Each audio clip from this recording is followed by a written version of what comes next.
De hecho, el tema de las consecuencias o la gestión de consecuencias en las empresas es una realidad de sociedad, pero de hecho va a depender mucho de la madurez de la cultura, en este caso de prevención que tenga una empresa, ¿no? De hecho, si una empresa está todavía en una cultura, vamos a decir, reactiva, en donde quizá existen normas, pero estas se administran a través de solamente de castigos.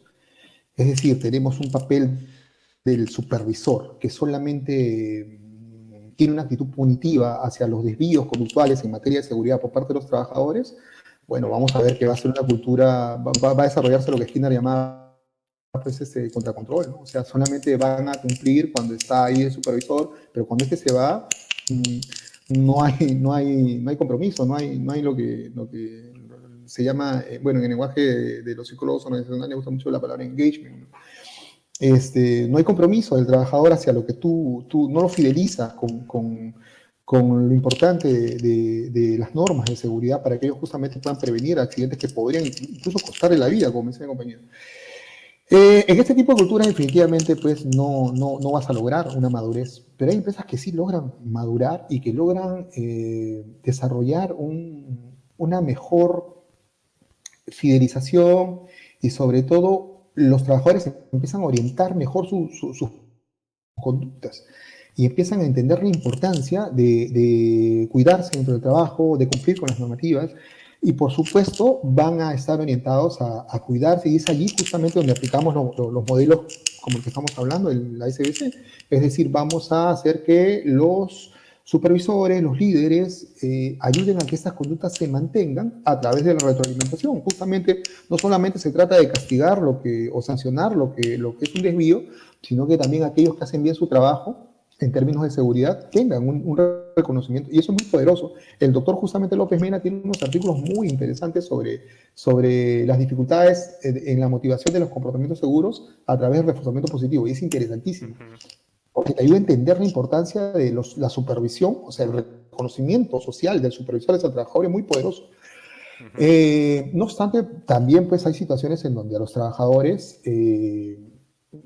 incumplen una regla crítica en el trabajo y obviamente hay una gestión de consecuencias. Pero esta gestión de consecuencias tiene que ser bien entendida.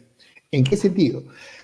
Por ejemplo, hay una metodología muy interesante de investigación de accidentes que se llama ICANN.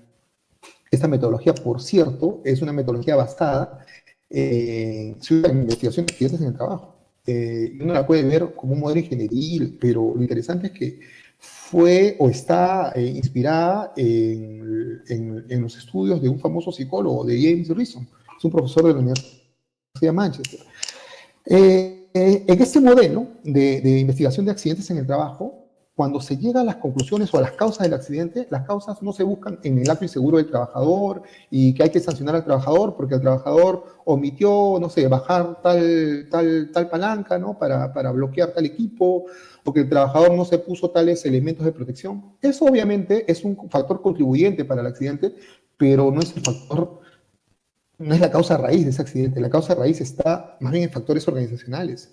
Entonces, cuando nosotros investigamos un accidente y encontramos la causa raíz en el ICANN, en este modelo de investigación, tiene que ser organizacional. Nunca va a ser la responsabilidad del trabajador. El trabajador o su conducta es un factor contribuyente, pero las causas son organizacionales. Entonces, si dentro de esta organización yo veo que un factor o una causa raíz ha sido una supervisión negligente, entonces la sanción va hacia el supervisor.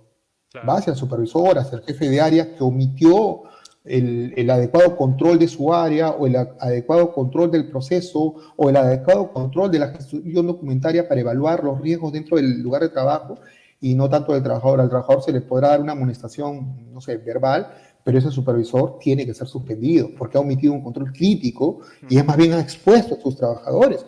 Y justamente la norma legal está muy alineada con eso, ¿no? Entonces, cuando se sanciona en términos de este tipo de situaciones en donde se ha podido producir un accidente grave, oye, a quien hay que sancionar pues es al que tiene mayor responsabilidad dentro del proceso, en este caso es el jefe o el supervisor, de ninguna manera pues al trabajador que finalmente pues él es el que está en el fragor del trabajo, ¿no?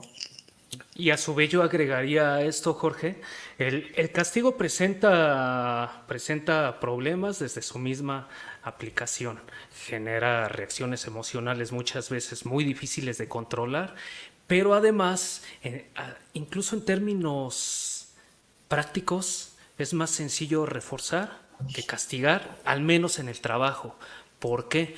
Porque un castigo en el trabajo implica una sanción y para que tú sanciones a un trabajador dentro de un contexto laboral tienes que seguir todo un proceso normativo.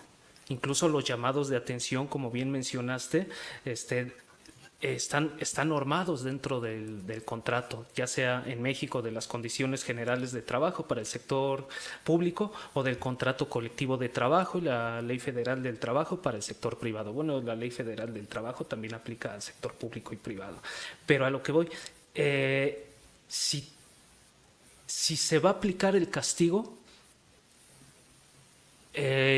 muchas veces es más el desgaste por el seguimiento a la norma, porque incluso tiene que ser con ciertos tiempos, tienes que tipificarlo muy bien, tienes que comprobarlo muy bien, porque si puede ser hasta demandado por una mala aplicación de una sanción.